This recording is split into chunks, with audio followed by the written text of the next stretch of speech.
This is lecture 39, continuing our discussion of device management.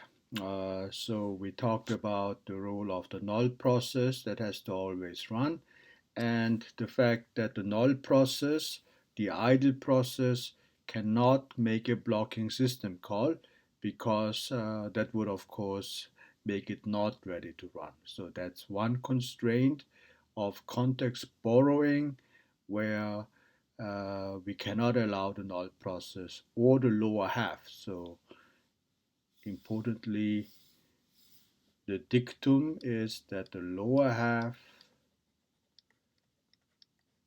in the current architecture that we are considering, and we will see a variant where this is not the case, but in the current architecture of context borrowing, the lower half cannot make blocking calls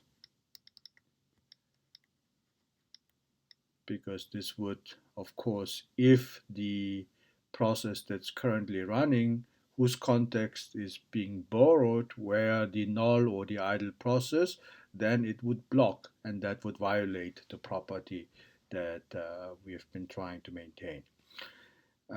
Going further, so there are some relationships between scheduling and interrupts, and this is something that you already know explicitly or implicitly, but we will still go through it once. So the question here is what happens when we are borrowing the context of a process to service an interrupt that has now been generated by the hardware. And so here is the picture again. So here is our software stack, not the runtime stack, our software layering of user mode, kernel mode, upper half, and lower half. So it's always the same picture, and here is a current process, suppose P9. This is the current guy. And now some hardware device, it generates, it raises an interrupt. So there's an interrupt that has been issued here. And now the lower half component that is responsible for this interrupt kicks into play. It briefly, we know how this works in x86, it briefly ceases to run the instructions of the code of P9 and then it jumps to the beginning of this code to carry out whatever this has to be done. And we know the details of this in the clock interrupt case. And as a result of this code here running, it may happen that this code calls the scheduler. And that certainly is the case for the clock interrupt handler because we know that this code for clock interrupt in XENU, x86 XENU, so this is to make everything very specific and concrete. So for x86 XENU, if this device were a clock, it would then invoke clock dispatch, which then calls clock handler. And as you know from scheduling, where we spend quite a bit of time, the scheduler, the clock handler, may call XENU scheduler, depending upon, for example, if the current process has used up its entire time slice, then that's one condition where this guy calls this guy. So this is what this is talking about, that for some interrupt, not necessarily just clock interrupt, it may be the case that the lower half code here ends up calling the scheduler. And then the scheduler may decide that some other process that's ready or that has now become ready has a higher priority than P9, which would mean that P9 is context switched out and some other process, suppose P55, is context switched in. So we know that this can happen because it's the scheduler's job to maintain the scheduling invariant of always trying to run the highest priority ready process, including the current process. And that happens because the lower half code happened to call the scheduler, and this guy is the decider of this.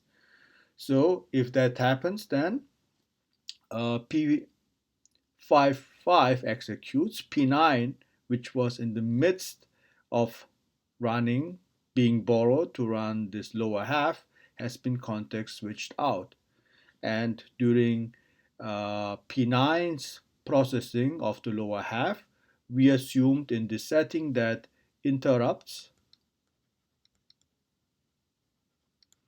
were disabled. So this is the assumption. So we are assuming in the simplest possible case that when, for example, the clock dispatcher runs, then you can see in its code that we are performing CLI to disable all external interrupts.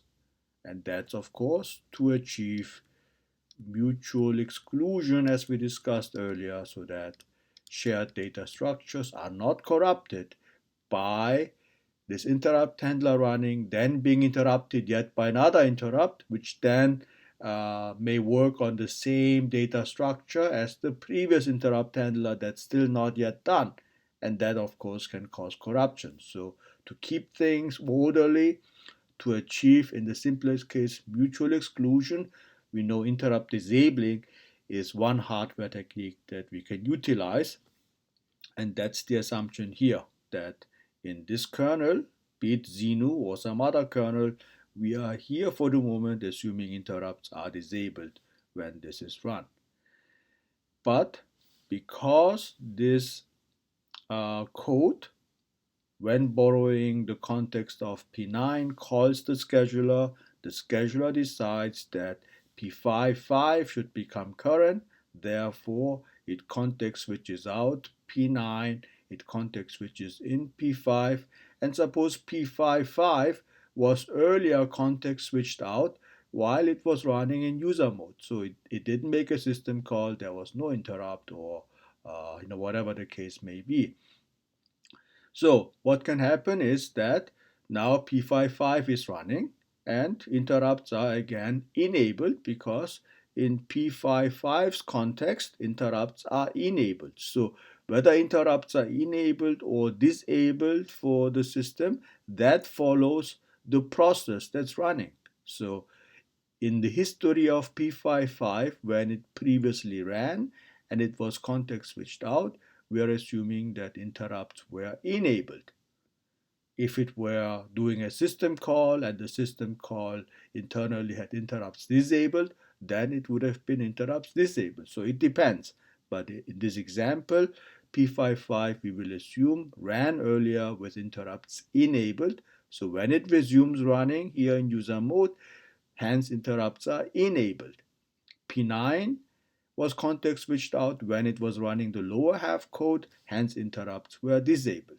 So P55 is current, but then on the same device or some other device, so there's another device here, and when P55 is current, another interrupt occurs. So here's another interrupt that is raised, and so the interrupt handling component module of the lower half for this device and this interrupt runs, it borrows in our assumption the context of P55.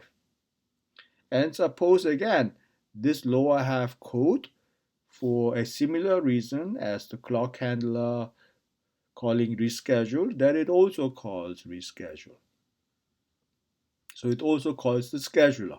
And the scheduler may then decide, hey, P55, you should be context switched out. So P55 is context switched out.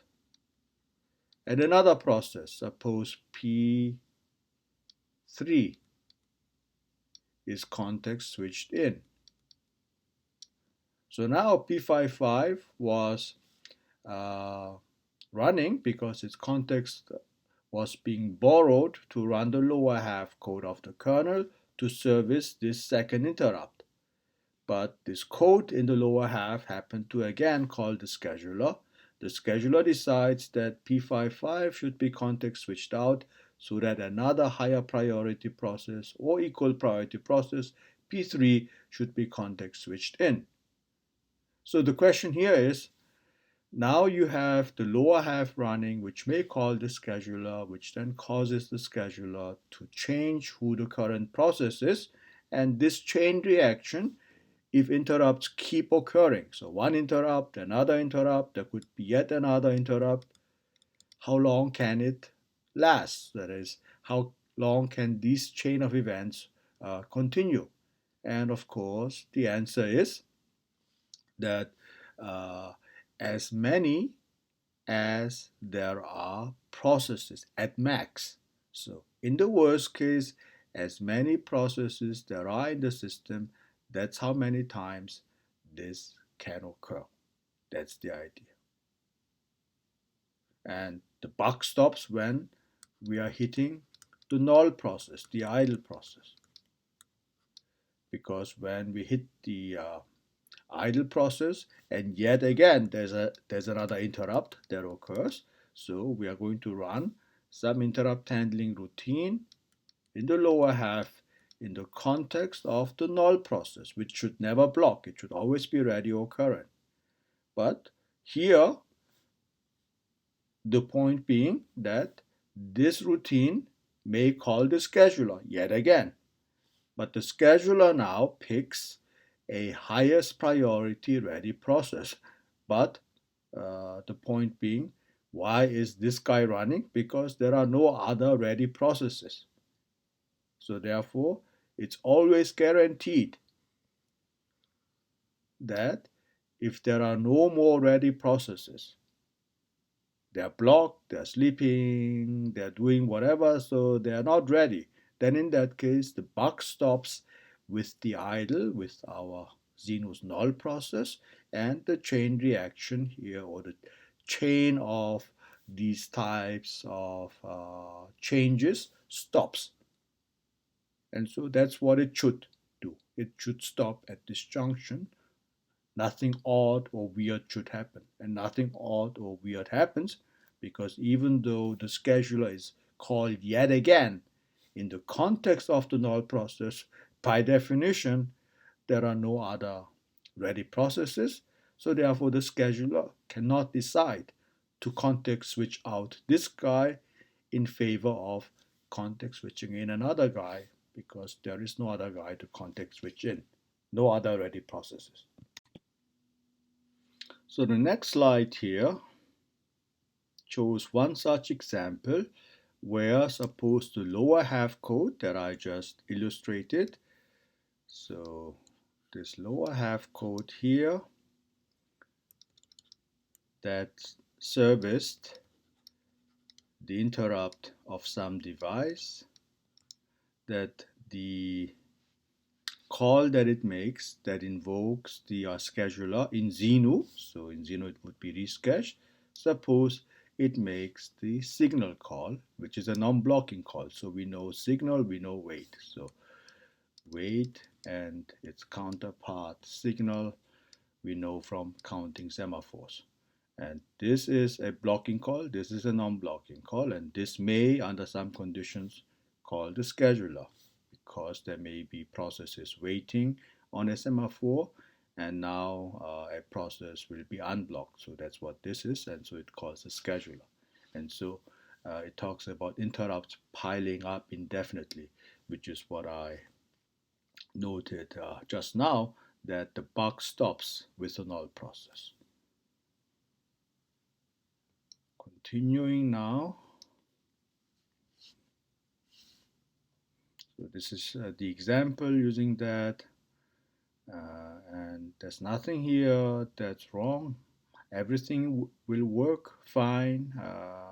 There's nothing going wrong as long as in this example we're using interrupt disabling to achieve mutual exclusion and make sure that the data structures that are being shared are not corrupted. Device drivers, so this is a terminology. What does this mean? Generally, one talks about device drivers as a low-level component of a kernel that directly interfaces with a hardware device such as a clock, a Ethernet interface, Bluetooth, Wi-Fi, GPS, etc. That's true. However, it's a bit more general in the sense that it the more general context is what we already know, namely, so here's user mode and here's kernel mode. And now we have upper half and here is lower half.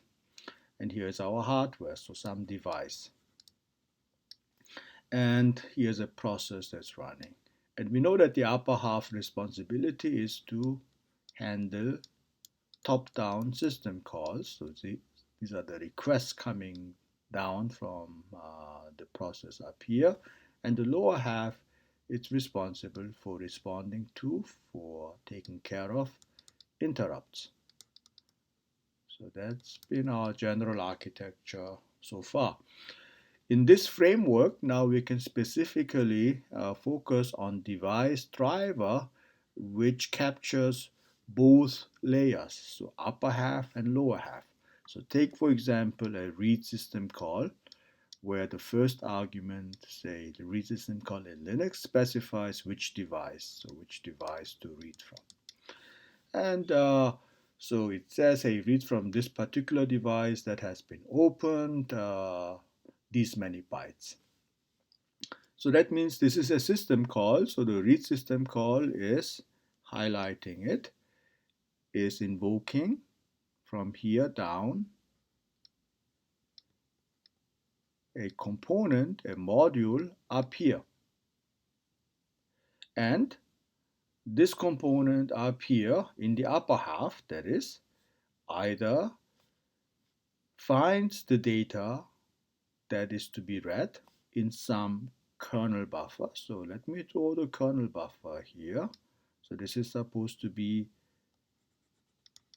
a kernel buffer. So it's a space in memory in RAM where the OS keeps some data that it has read from a device. So we'll come to that. And so this upper half code of read checks, is there data here? Is it empty or not? If it's not empty, if the kernel buffer is not empty, then the read system call can return immediately with the data. But if this is empty, then we know that it causes, by default, blocking to occur.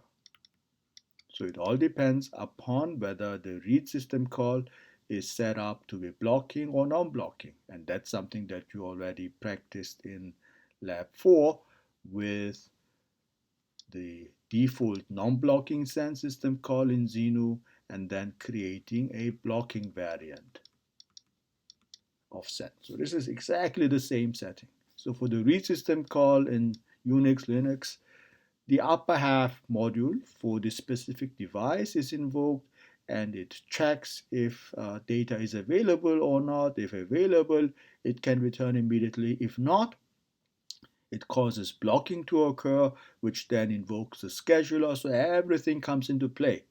And the process here that blocks is context switched out. Another ready process that's of highest priority, that is context switched in.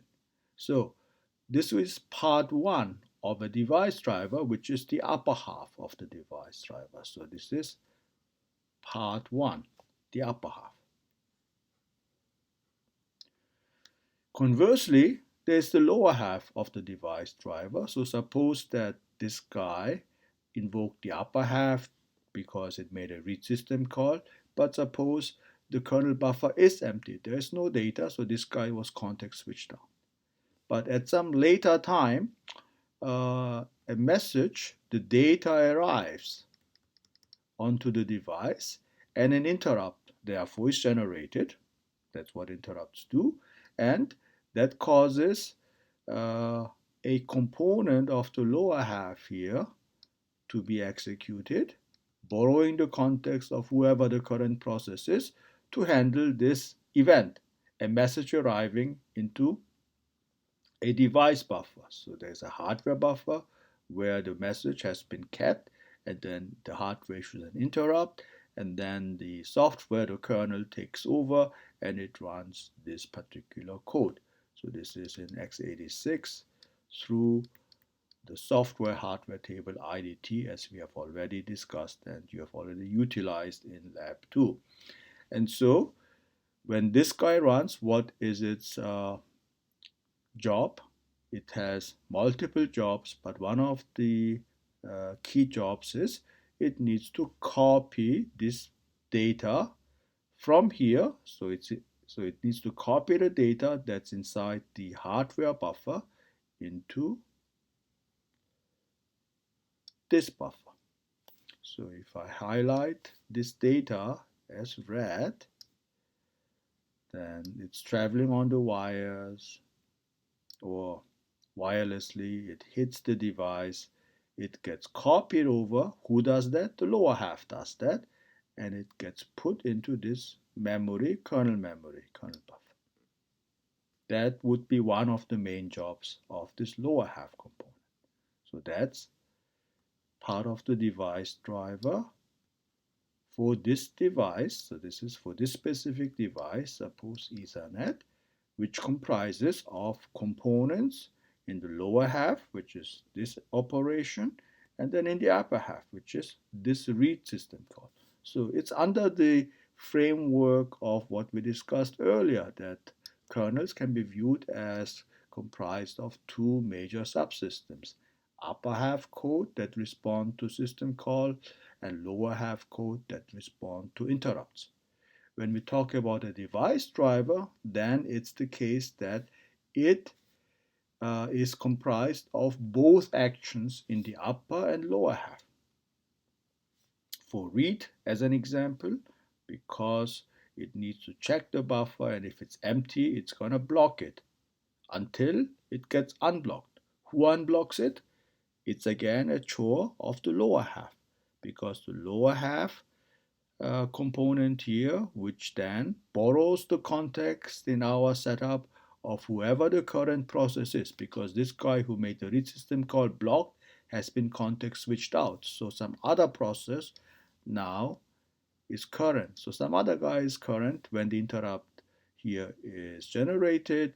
We borrow this guy's context to now run the lower half code, which copies this data to this kernel buffer, and the lower half code notices that, oh, this data is destined for this process, which was context switched out when it made the blocking read system call because there was no data available. So the lower half notices, oh, this piece of data is destined for the process that was context switched out and blocked. And so now the lower half is the guy that's going to unblock this guy and make it ready, because the data that it was trying to read now is available inside this buffer. Making it ready. So this guy now, when the upper half, this guy blocks, the lower half guy, it may unblock, because this is the natural place to unblock. And when it unblocks, it's also natural, or it's the norm to call the scheduler, invoke the scheduler, like we just talked about earlier, because the process that's unblocked may potentially be of a higher priority than the process whose context we are now borrowing to run all of this code.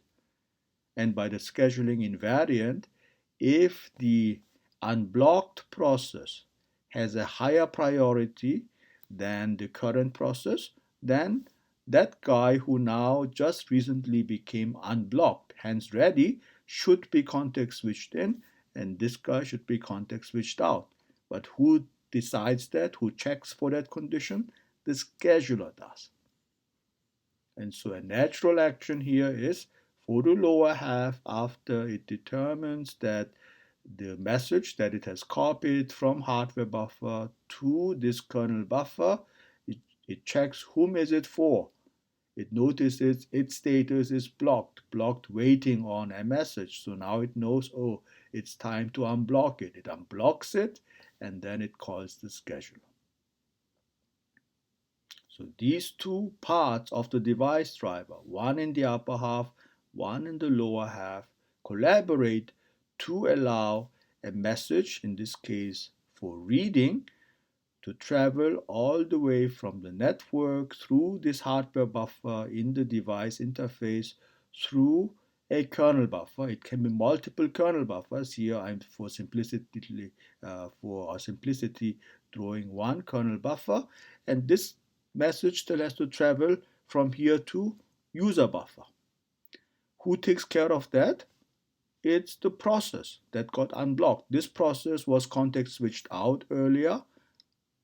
This guy who made the read system call was context switched out. That's why this green guy is running. But now, through the actions of the lower half, this guy now was context switched out, blocked, but now this guy makes it ready. But ready doesn't mean that it gets to run now. It has to have a highest priority to do that. So when at some point the scheduler checks and sees that this guy has the highest priority, then this guy who made the read system call, which was blocking, is context switched in. So it continues where it left off, which is inside this code in kernel mode where it got blocked. But now the message is there. So therefore, to continue means now, because the message is there, it can copy the message from here to a user buffer. So this is the user buffer. That's why in the arguments of read, we specify the device type, and then we provide a pointer to a user buffer.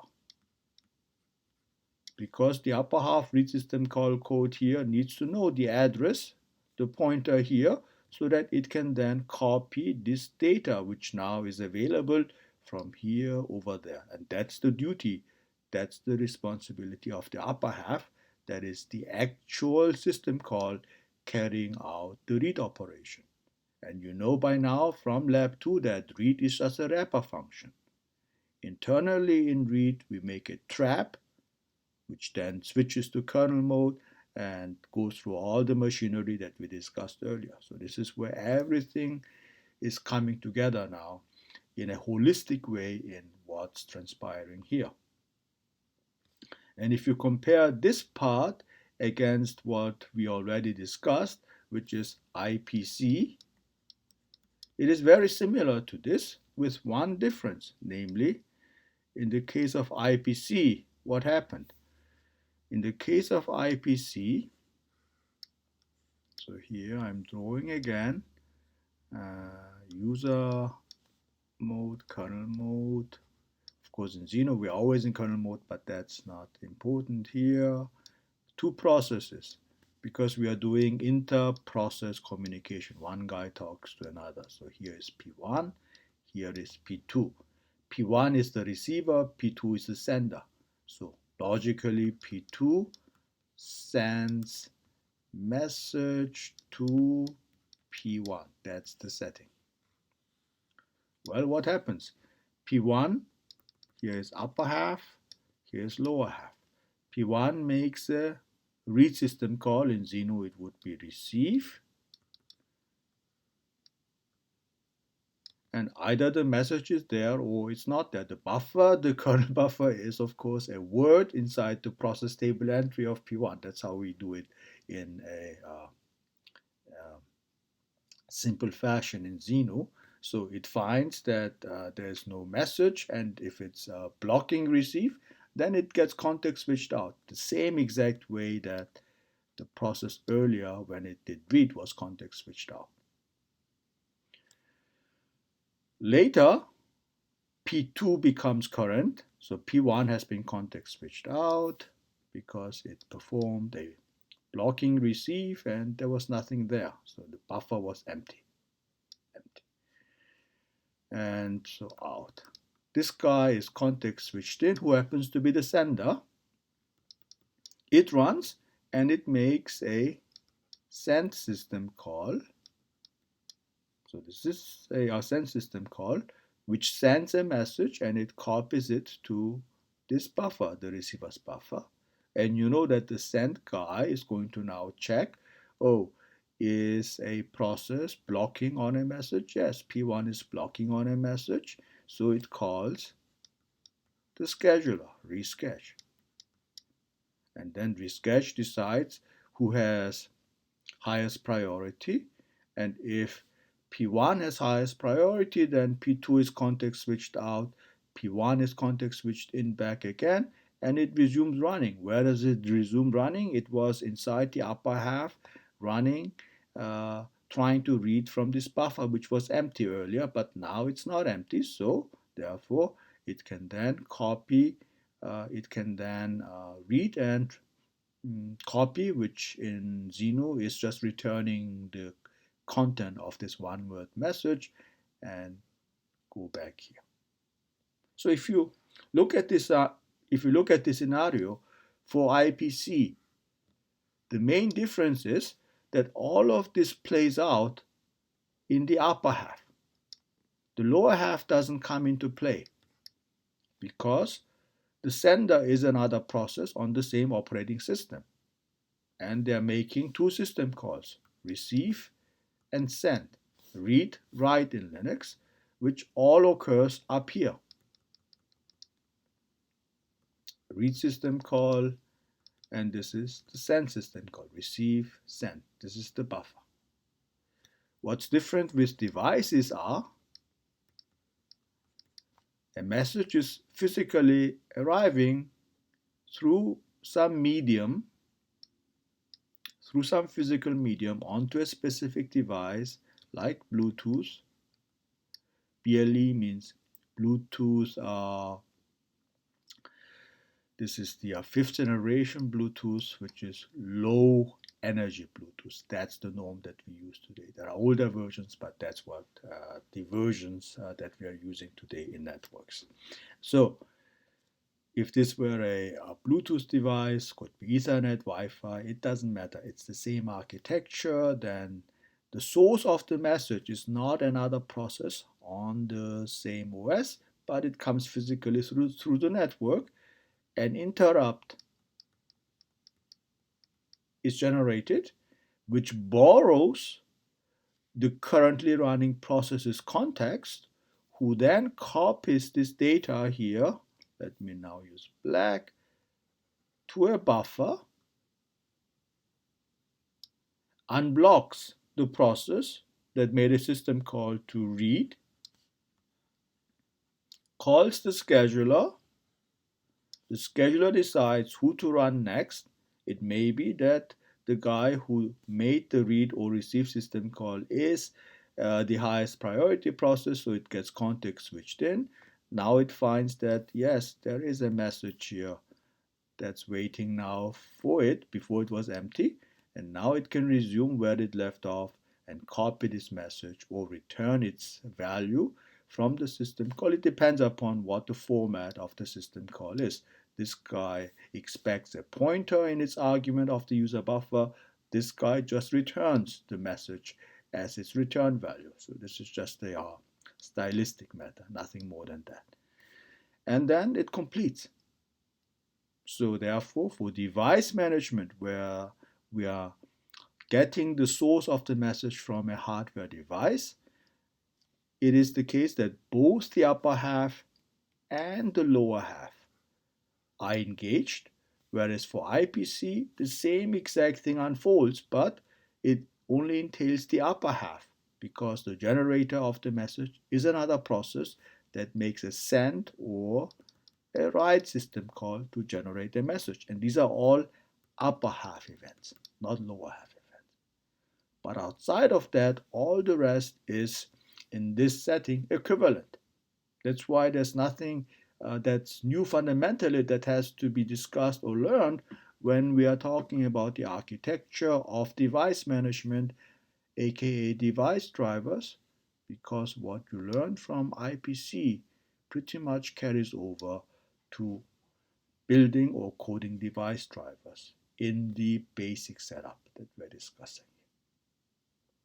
One super important component here that I want to again emphasize is when it is the case of device management and we are talking about a device driver which has two components, upper half code and lower half code.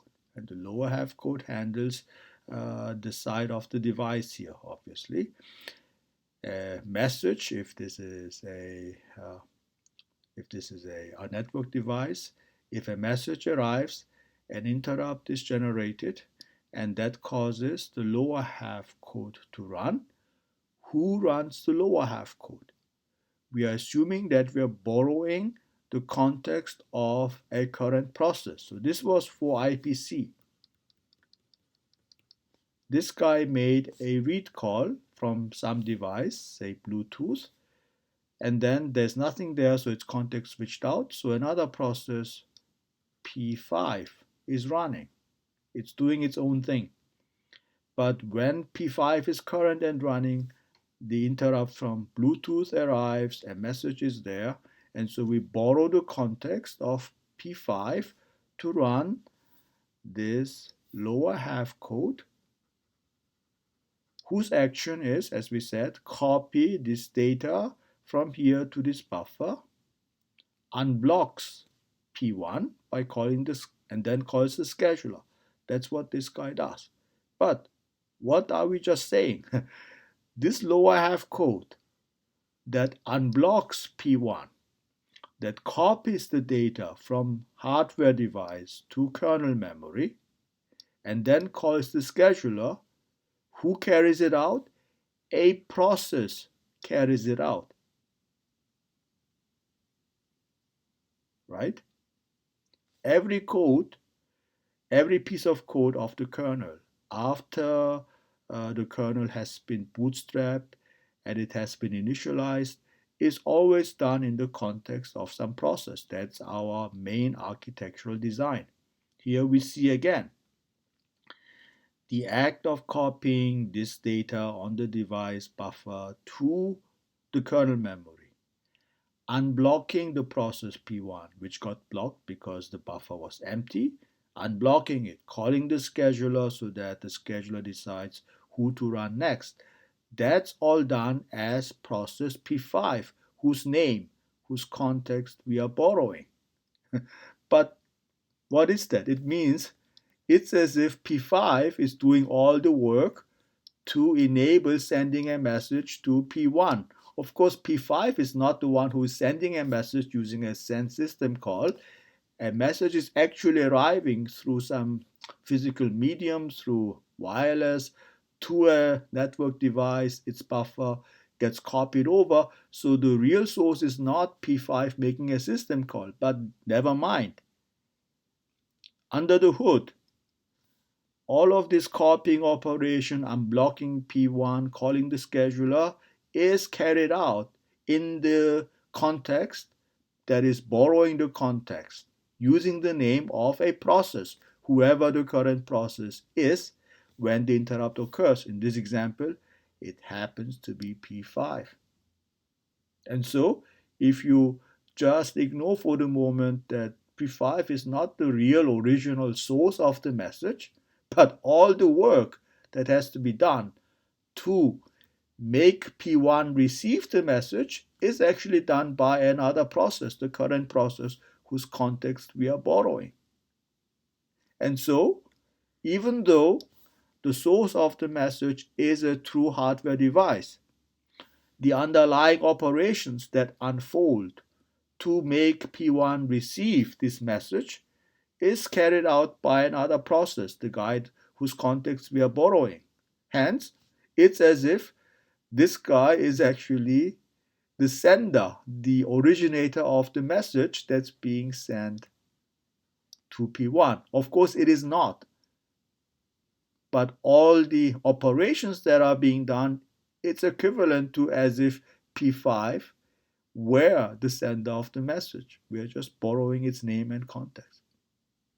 Hence, even though we are doing device management, in this case device IO, in this case device input, not output, what does it boil down to at the end, at the software layer? It boils down to two processes talking to each other. The current process whose context we are borrowing performs all these tasks, which then makes P1 receive the message. Yes, strictly speaking, this guy is not the source of the message, but it does all the work as if this guy had been the source of the message. But what do we call this thing? We call this thing inter-process communication. And that's why device management at this level can be viewed as being equivalent. Equivalent in its mechanisms, the primitives to inter-process communication. This is very important to realize. So now you should have all the pieces in place to understand this subtle, but uh, once you know it, once you grasp it, yeah, it's obvious. How else can it be? But you need to have all the pieces in place to make this connection to be obvious and to be clear. So till then, we call it subtle for the fact that on the surface, this looks like an apple, and this looks like an orange. They look like completely different things because here a process is sending a message to another process. That's what this guy does. Here, a message is arriving on Ethernet or Wi-Fi or Bluetooth, etc. And how can they be the same? They look like entirely different things. But if you open the hood as we just did, you find that, well, what actually happens is, again, a process is doing all the work equivalent to sending a message to P1. So it's IPC. And hence it's not surprising that all the techniques that we learned under IPC are equally valid and are utilized, are imported, and are reused for doing device management. So all the heavy lifting that we needed to do to prep for device management has already, for the most part, been done already when we discussed process synchronization and inter-process communication. For this connection between these two, on the surface, very disparate, so very differently looking things, underneath, they are actually the same. So keep this in mind, think about it, and make it sink in. And then if it does, then you have a highly non-trivial understanding now of how a kernel works in today's systems. So this everything that we discussed applies to pretty much most modern kernels. That certainly includes Windows, Linux, Unix, etc., etc., etc. It is how software is organized in this manner to make everything work. All right, so with this in place, now let's continue. So upper half, lower half, all that we discussed, just read through the bullets here, upper half functions. These are fairly high level things. We are discussing it in a much more technical, low level fashion. And here, one thing that is worth noting is the example that I gave was for, so here is user mode, kernel mode, and here is a process, and it was reading. It made a read system call, and here's of course upper half and lower half.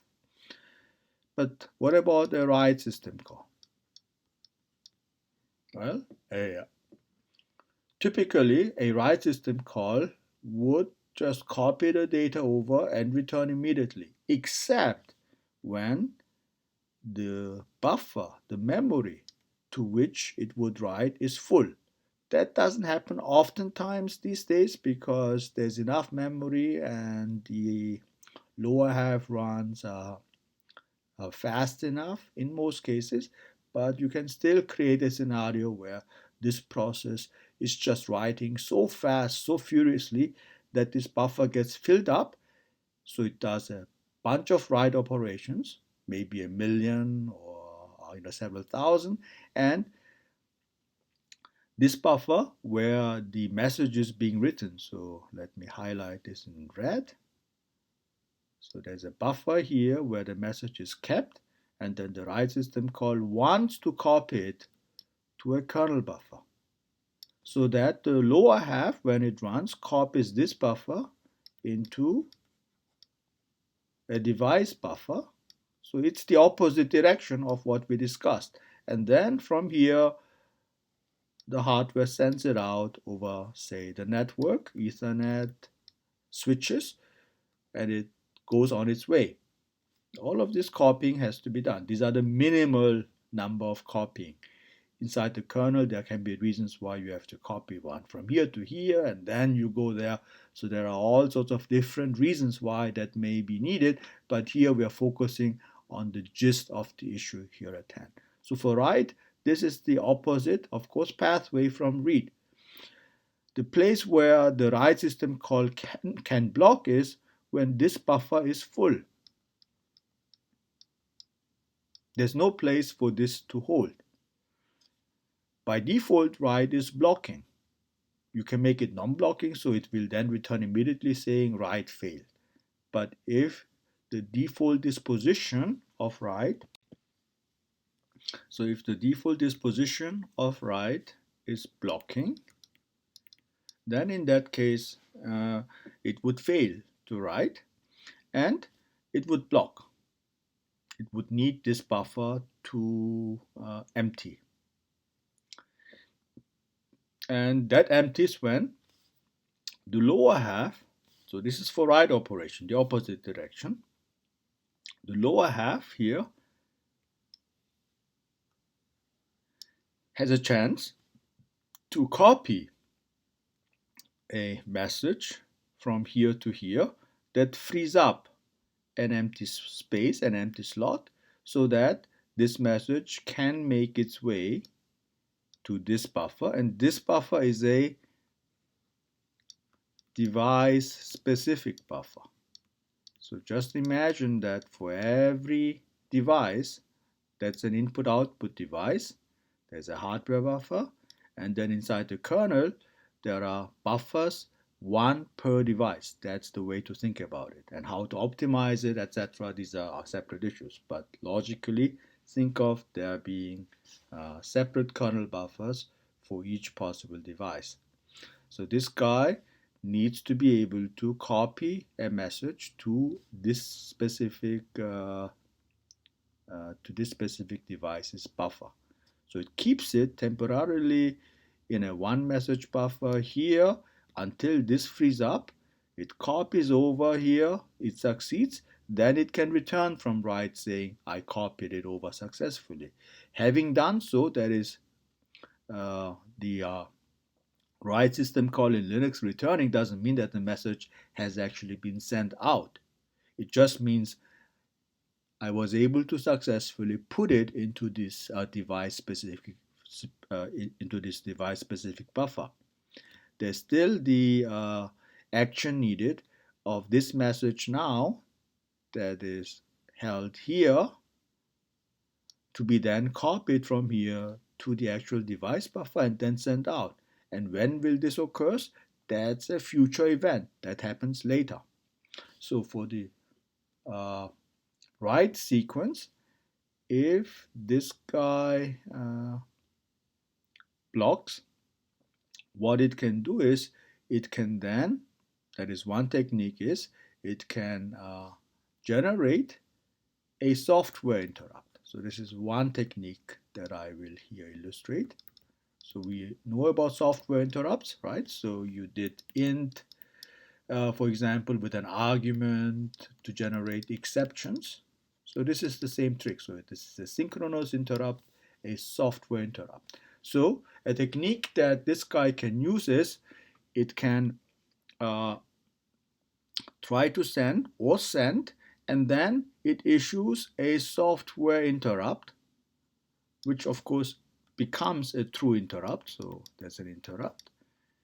And this software interrupt is for sending, is for handling this device specific buffer. So the interrupt is handled by some lower half code here.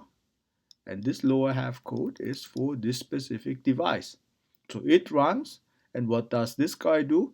It copies this message or a message from here to here, and then the hardware device sends it out.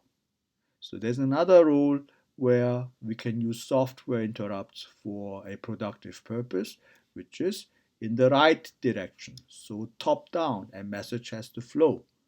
That means the lower half has to run so that it can copy from this device specific buffer to the device and then send it out, or then the uh, actual hardware will send out the message, but the lower half has to make sure that this gets copied to this device buffer, which means the lower half has to execute. But the lower half executes when there is an interrupt. So where do we get the interrupt from? In this scenario, the source is a software interrupt. Who generates it? The upper half generates it when it has sent a message to the buffer, when it has copied a message to the buffer. Even when it has not copied a message to the buffer, it may still send it, but by default, it say that the buffer is empty. So let's look at this scenario where this buffer here, so here is user and here is kernel, and this is the upper half and this is the lower half, and this is the buffer. And now a message, let me show it in red, finds a free slot and it's copied over. So this is the right system called top down. But now the upper half needs for this to not just keep filling up, it needs the lower half to run so that the lower half then, as we said, can copy it to the device buffer, and then the device, the hardware, actually sends it out. So it has to have the lower half run. How can it do it? By the upper half generating a software interrupt.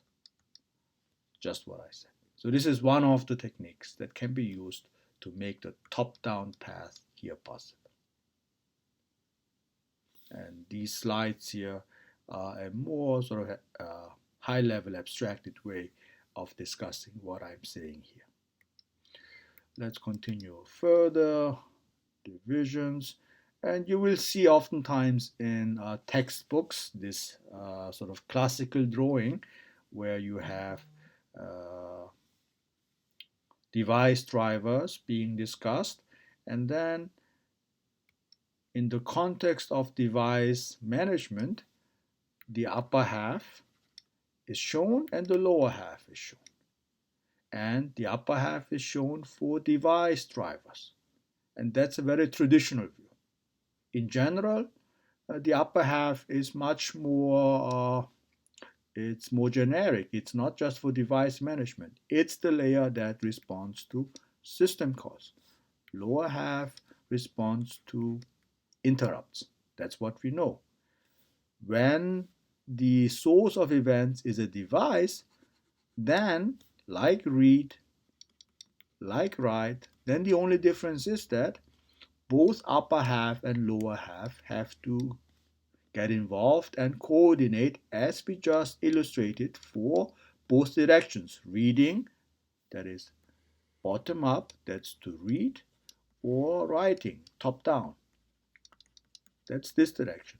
But in either case, the device driver software has components both in the upper half and in the lower half. And so it's drawn like this, as if upper half, lower half, that idea is specific to device drivers. It is not. It is a very a general architecture of modern kernels to be organized in this fashion. And when it's IPC, two processes are talking to each other, then there's no need for a lower half because there's no hardware device that gets involved. The sender and receiver, they all invoke only upper half components. So it's only at the system call layer that things transpire. But that's, as we said, that's the only difference. So keep this traditional picture in mind, but this is one instance of the more general architecture that we discussed earlier. Going further, synchronous interface. So you know what synchronous is. So everything is synchronous except when it's not synchronous. So it's asynchronous, and we talked about asynchronous IPC under interprocess communication and process synchronization with callback function. In Lab 5, you are not doing it for IPC because you've already done IPC with send, so you're doing it for other events such as a clock alarm, a timer alarm. But it's the same setting. And the main issue here is to make sure that isolation protection is preserved. That's the key technical part. Through the detouring that you have to do, where exactly to do detouring, because you want to make sure that the design follows and preserves isolation protection. When it's not asynchronous, then it's synchronous. So by default, everything is synchronous, and either it can block or it's unblocking. Not unblocking, non-blocking. That's the correct. And we discussed that already. Going further, coordination of processes. As the slides indicate, good news. No need to invent new mechanisms. Everything that we discussed under IPC and process synchronization carries over for the reason that I noted earlier. So summary of interrupts and device drivers. So we have our device manager of an operating system, handles I/O. We have device independent routines. What this means is we have a paradigm that's often called the Unix read, write, open, close. This type of paradigm, which means that it's the same system calls, open, close, etc., that we use to interact with specific devices. And to identify a specific device, we give it a handle. So we may give it a major number. So this is a number that we assign to a device, some number 3, 5, 7, 8, that indicates the type of device. Is it an Ethernet card? Is it a Bluetooth interface? Is it a clock type? What is it? That's the major type. There's another number, so it's a pair, which is common convention, called the minor number.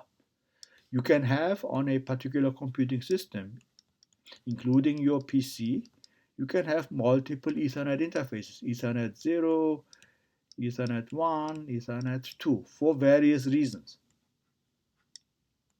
So these are all the same type of interface, so their major numbers are the same, suppose 5, just for toy example, but there are 3 instances, 3 copies, minor numbers that can be used to differentiate between these 3 things. So when you open a file and then you bind it to a particular device, then you can read write to a device as if it were a file. So this is the generic read write open close paradigm that is very much in use today. So it provides a uniform interface so that the headache of doing something specific to this device or that device is hidden from programmers, because if they don't need to know those details, it's not needed, then it's best to hide that. Interrupt code, we discussed all of that stuff, scheduling, so that's been taken care of. And summary. So next is clocks and clock management, except for one detour that we have to make before we go there, which is we need to talk about modern kernel architectures. So for example, video streaming and such, and a very important hardware support that you came across in computer architecture called DMA, Direct Memory Access. An essential hardware support component. Like with virtual memory, we spend quite a bit of time on that. Here, we won't be spending too much time on it, but you will get to see what this hardware support DMA does for us and how the kernel architecture is influenced to make use of this DMA hardware support, which is the underlying reason for all of the things that we can do today, in particular, that is including video streaming, which has to be done at a very fast video speed, and it's only possible at the user experience that we demand by having this hardware support. So we will talk about that at the next lecture and then move on to clock management, which is a special type of device. So let's stop here.